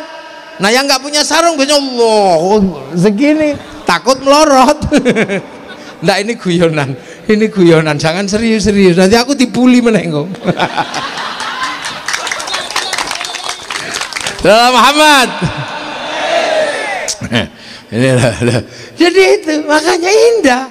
Coba kalau tidak ikut para ulama, cucunya Haji Dharma yang kecil-kecil gimana nyolati, udah nggak bisa dulu, kakeknya meninggal nggak bisa kan.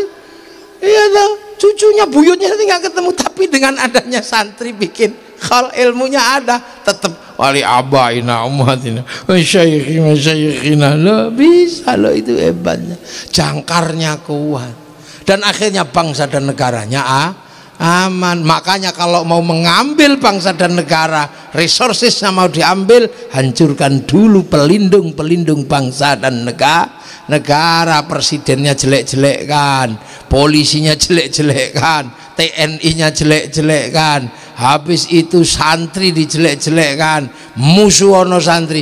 Nanti kalau pagernya ini sudah hilang, buahnya tinggal ngambil. Oh, memang itu cara ngambil. Kenapa? Protokol dunia di Jerman sudah menyebutkan 2040 akan ada krisis besar dunia. Satu, krisis pangan, yang kedua adalah krisis energi, yang ketiga adalah krisis air. Dan di protokol itu disebutkan bangsa yang aman itu Indonesia, air melimpah. Sebutkan air, kita tidak akan krisis air, besok ditanami tumbuh lagi, air keluar lagi. Energi kita nggak akan kehilangan. Kalau berbicara energi matahari, kita 3 waktu panjangnya, wita wip. Kalau berbicara energi angin, kita punya pantai terpanjang dunia. Kalau berbicara energi panas bumi, kita negeri cincin api. Berbicara makanan, kita nggak akan krisis, makanan kita melimpah, dari mulai beras sampai jagung, sampai ketela, sampai tales, sampai uwi, lengkap. Kita cipluan aja banyak di sawah. Lah ya, lengkap makanan kita. Cina akan ada krisis makan karena 1,5 miliar penduduknya akan kehabisan makanan. Kalau berbicara gandum 0,5 kilo per hari, artinya ada 750 juta ton 750 juta kilo per hari. Dari mana dia dapat? Sawahnya tidak terlalu banyak, makanya mereka nggak bisa makan ayam. Akhirnya ayamnya dipres 40 hari, ayam Cirebon 40 hari baru segini ekornya. Makanya jangan ikut-ikutan makan ayam itu sampean. Itu ayam negeri yang memang dibutuhkan oleh negara yang tidak bisa makan ikan kalau tidak ayam kalau tidak dipres. Mereka kalau musim dingin nggak bisa, gandumnya nggak cukup. Makanya orang Cina punya tradisi makan gandum diperpanjang, namanya mie, dan makannya pakai sumpit. Kalau menggunakan tradisi makan pakai dicawok, cepet habis. Lagi kita Allah di Arab tidak punya gandum, tidak punya apa-apa selain kurma, daging, dan roti gandumnya dari luar. Sampai kapanpun tergantung dengan pabrik gandum. Afrika itu paling susah, mau nanam padi habis dimakan burung emprit. Iya, burung pipit di Afrika itu kayak langitnya gak kelihatan saking banyaknya. Sampai emprit Afrika diekspor ke Indonesia 10 juta 1 ekor, namanya black strut. Itu emprit Afrika.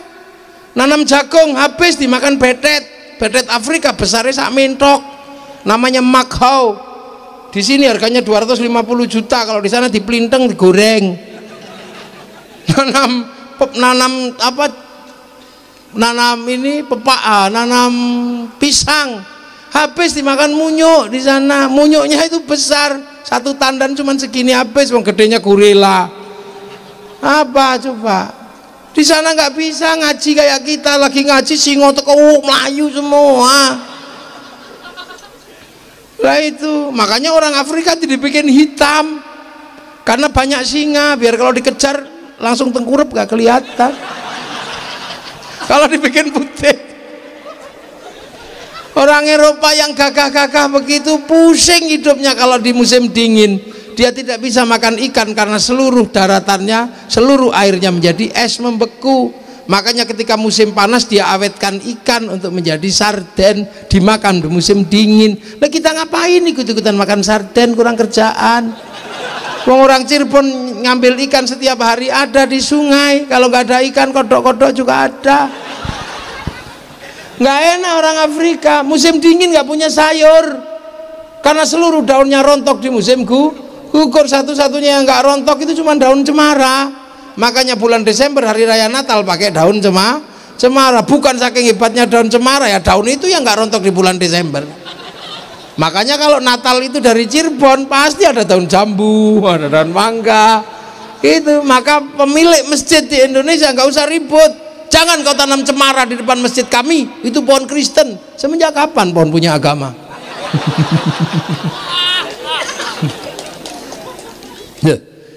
Ini harus mulai disadarkan pada anak-anak generasi milenial ini, karena kalau enggak mereka menjadi generasi yang ahistoris, lost generation. Aku ya iso ngono. Dipikir Cibasuki tok sing iso. Nek Japung ra iso. Lost generation, generasi yang hilang. Karena apa? Dia sudah tidak mengenal pasar. Dia nggak pernah bersosialisasi untuk menunjukkan kebutuhannya. Dia tinggal pencet nomor handphonenya, keluarlah yang namanya jual beli online. Anak saya umur 14 tahun kalau belanja ke Kanada, ke Amerika online, yang nilai belanjaannya cuma 14.000. Apa nak peniti gitu, apa nggak kebayang. Terus itu ongkosnya berapa dari sana. Ini internasionalisasi dunia. Makanya anak-anak baru lintas agama, lintas budaya, karena dunia baru. Iya, ideologi transnasional, bahkan penyakit transnasional. Maka jangan heran, maka sampai penyakit pun lintas bangsa, lintas negara. Pakaiannya anak Indonesia adalah yang dipakai anak Amerika, lintas bangsa, lintas negara. Budaya lintas bangsa, lintas negara. Tahu-tahu anak Indonesia pakai rambut miring kayak orang Korea. Tahu-tahu ada joget Gangnam Style, baru keluar 3 hari sudah menjalar ke seluruh dunia. Ujung dunia di Maroko sana pakai WhatsApp, ujung negoro di Batang juga pakai WhatsApp. Cirebon yang paling delesep di Ciledug sana juga pakai WhatsApp. Sudah tidak lagi aku tresno sliramu, tapi I love you semua udah. Ini dunia, batasnya nggak ada. Bahkan negara pun tidak bisa memberikan pajak pada WhatsApp, nggak bisa majai Facebook. Kenapa? Ini dunia lintas bangsa, lintas negara. Batas milenial tinggal satu. Apa? Kalau kamu masuk ke negara orang, pasti kamu ditanya pasportmu mana. Artinya identitas kebangsaan seseorang ditentukan dari mana dia berasal. Maka jangan kau olok-olok bangsamu, cintai bangsamu, karena ini adalah ruang teduh untuk kita hidup bersama-sama. Jangan bangsa punya tumpengan dijelek-jelekin, bangsa punya keris dijelek-jelekin, bangsa punya tumpeng dijelek-jelekin. Yang mau dipakai apa?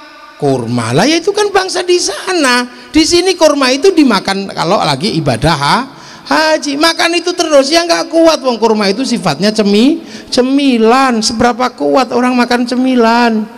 Seperti seorang suami, seberapa kuat dia ke istri muda terus? Nggak kuat kalau nggak istri tua. Nggak kuat, gayanya doang. Ini wong cemilan kok, gimana sih? Lah iya, bidadari itu juga nanti di surga itu cemilan. Nggak kok terus-terusan sama bidadari aja. Kamu setiap hari ya sama istrimu yang cerewet itu. Apa Pak? Aku tak rono sih ya. Nanti pulang lagi ya. Wis bar nyemil. Udah men. Lah itu dia. Ini bangsa. Makanya negara-negara sekarang sedang memperkuat bangsanya agar tidak pecah, karena ruang pertahanan anak bangsa adalah negaranya. Makanya Malaysia sudah mulai sadar ketika transnasional ideologi merajalela di sana. Mereka mulai mengetatkan ISA, Internal Security Act, penangkapan tanpa pengadilan. Itu di Malaysia. Di sini HAM. Nah, iya, makanya di sana ada. Agar bangsanya tidak pecah dan diadu domba, mereka memperkenalkan kembali nilai kebangsaan di kalangan anak-anak. Bikinkan film Si Upin dan Si Ipin. Si Upin dan Si Ipin tidak boleh lupa bangsa Malaysia, dikuatkan oleh ras India. Maka Si Upin dan Si Ipin dikenalkan dengan tokoh kecil namanya Jarjit. Nah, dia nggak boleh lupa bahwa bangsa Malaysia dikuatkan dengan ras Cina. Maka Si Upin dan Si Ipin dikenalkan kembali dengan tokoh kecil namanya Mei Mei. Dia nggak boleh lupa ada anak-anak Indonesia yang memperkuat Malaysia, kenalkan tokoh kecil namanya Susanti. Loh, ini cara mereka menguatkan bangsa. Ketika Amerika kalah dengan Vietnam, biar bangsanya tidak malu, bikinkan film Rambo 1 sampai 6. Kalah dengan Timur Tengah, dia bikinkan film Hot Shot 1 sampai 2. Gagal dengan terorisme, dia bikinkan film 12 Strong. Loh, itu dia ditekan oleh pemerintah Cina dengan penetrasi budayanya, maka kemudian Amerika buat film American Shaolin, American Kung Fu. Dia nggak mau kalah, ditekan sama Jepang dalam urusan budaya dan pengetahuan, dia bikin American Ninja, American Samurai. Bahkan samurai terakhir dari Jepang namanya Tom Cruise dalam sebuah film The Last Samurai. Lu kiai ora hafal ora. Loh, itu bangsa Jepang tidak boleh lagi terjadi pembantaian antara rezim Tokugawa dan restorasi Meiji. Korbannya ribuan bahkan jutaan anak Jepang mati karena konflik peradaban antara ras Meiji dan ras Tokugawa. Agar tidak mengulang itu, anak-anak Jepang dikenalkan dengan sejarah bangsanya dalam sebuah film sederhana, dalam film sederhana Samurai X, dengan tokohnya Rory Kenshin atau Shikenji Himura dengan simbol X. Gaya itu bangsa. Kenapa? Karena bangsa ini akan diperkuat. Maka sudah betul kalau kemudian di sini kita menggunakan sebuah slogan bersama untuk mengenang Haji Dharma dengan sebuah kegiatan dan sebuah lembaga namanya Dharma Bangsa. Karena ke depan problem utama manusia adalah kebangsaan, dan itulah yang disebut oleh Allah, wa ja'alnakum syu'uban wa qabaila lita'arufu inna akramakum 'indallahi atqakum. Karena ini baru muqaddimah, nanti kita teruskan lagi kapan? Ini baru amma ba'du aja tadi, belum mulai ngaji. Ya, nanti kapan-kapan kita teruskan lagi. Alhamdulillah kita sudah sampai dan bisa bersilaturahmi, dan semoga semua diselamatkan oleh Allah. Jangan lupa ini masih situasi pandemi. Nggak usah terus saya nggak takut sama corona, saya hanya takut sama Allah. Nggak usah gitu. Iya, memang corona dibikin oleh Allah. Nggak usah takut sama corona, takutlah sama Allah. Tapi harus ingat, Allah juga bikin singa. Nggak usah kalau aku nggak takut sama singa, aku takut sama Allah. Ya tidur aja samping singa kan. Timut singa. Ya, semoga semua ada manfaatnya. Ya, bagi yang sudah mendahului kita semua diberikan rahmat, diberikan maghfirah untuk mendapatkan tempat yang indah di sisi Allah, dan kita semua yang mau menyusulnya masih di dunia diberi kelancaran rizki, anak-anak yang soleh, dan umur yang barokah, dan nanti husnul khotimah. Al-Fatihah. Ar-Rahmanir-Rahim, Maliki yaumiddin, iyyaka na'budu wa nasta'in, ihdinas siratal mustaqim, siratal ladzina an'amta 'alaihim ghairil maghdubi 'alaihim waladdallin. Amin. Bismillahirrahmanirrahim. Alhamdulillahirabbil alamin. Hamdan na'imin hamdan syakirin hamdan yuwafi ni'amahu kafi'u mazidah.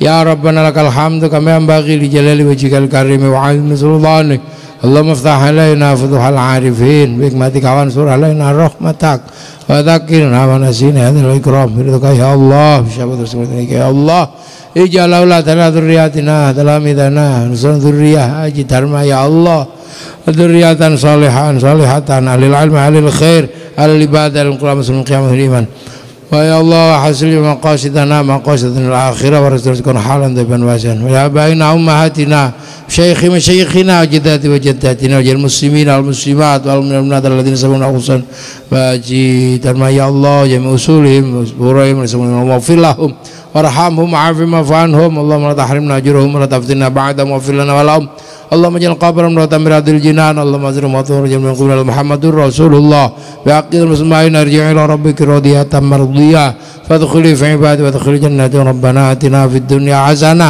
وفي الآخرة حسنة وقنا عذاب النار صلى الله على سيدنا محمد والحمد لله رب العالمين. الفاتحة.